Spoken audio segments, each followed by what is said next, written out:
Hi there, guys. So today we're going to talk about dating. So dating is not quite the same for people with mental health and sobriety than everybody else, because they're two important factors in your life, and knowing when to mention them is can be tricky. I've always gone for tell the truth at the beginning, and if they can't handle it, they'll walk away, and you don't get your hopes up about it. But I had an experience recently, not a good one. My friend's friend decided that my friend texted me saying that her friend had someone that was looking for a relationship, doesn't use dating apps. Would I be interested in getting to know her? While I am technically seeing someone, we're not exclusive, we're not in a relationship. So I thought, what have I got to lose? I'd talked to this person for less than 12 hours before they decided not happening. We were getting on really well, things seemed to be moving in the right direction. And then we went to exchange Instagrams. Now, when we exchanged Instagrams, I realized very quickly she was going to see these videos and she was going to find out a bit about me.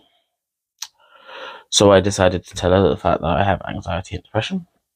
And I decided to tell her the fact that I don't drink because I am sober. But I can be in pubs, I like going to the pub, and I can be around alcohol without a problem. There was a pause, and then I got the message saying, "Thank you for being so honest. I've had mental health problems in the past, so I get it, but I don't think we're a right match." I respect that decision because that's exactly why I say it so early on. What I didn't like about it, and I don't hold anything against the girl for it, but you didn't ask any questions.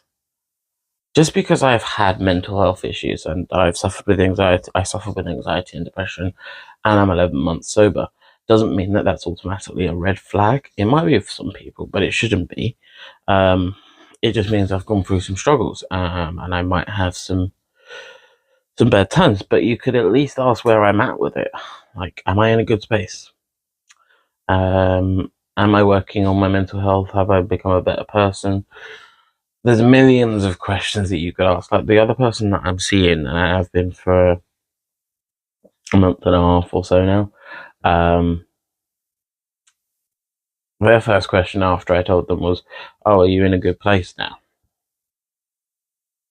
It's a fair question, and I like that question because you can judge someone's mental state from that, and you can judge whether actually are you willing to take that on. But I guess with the stigma with mental health and sobriety that comes with it, it's seen as an automatic red flag for some, and you lose connection.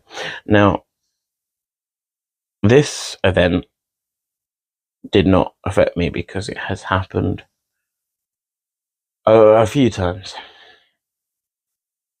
And maybe I shouldn't tell them so early on, but then what happens when I get attached and then I tell them and they can't handle it and then I get myself hurt?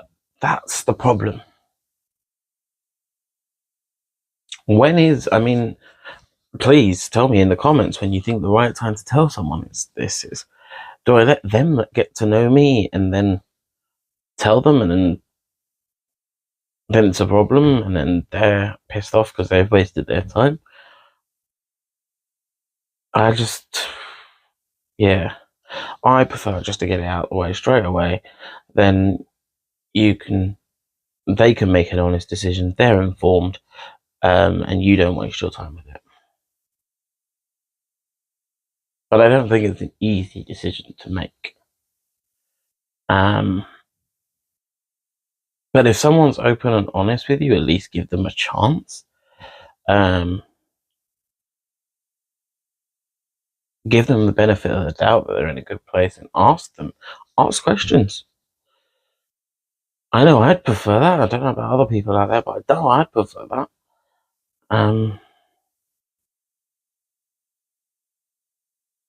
Yeah, and that's just something I wanted to highlight because that can set someone back being judged so quickly.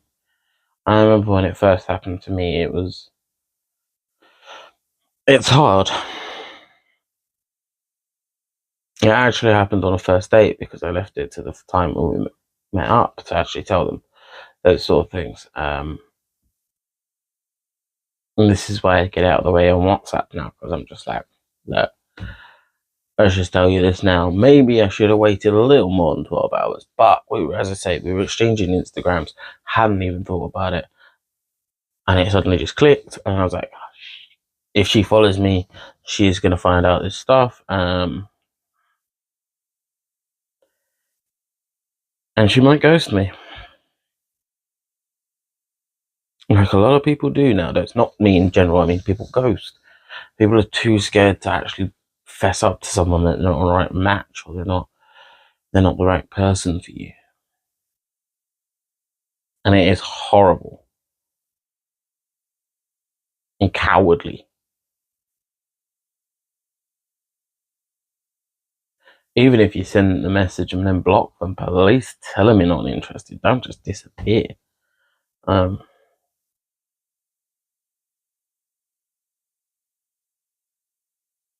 I always tell people, I mean, if people want to, because what I might be feeling might be completely wrong, and I might be assuming something, or I might have got the wrong end of the stick, and they have their chance to explain. And if they still don't like that explanation, I'll walk away. I know.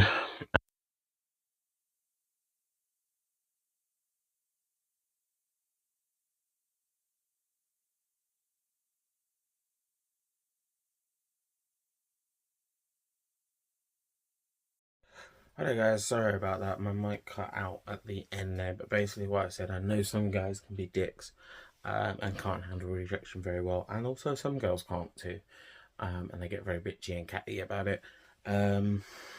But it is important to let someone know that you're not interested, and it can affect someone's mental health when just being ghosted. And I think it's important to the people that do react okay to it to give them the chance. If you do get someone that reacts badly to it, just block and walk away. It's really not that hard, but I digress.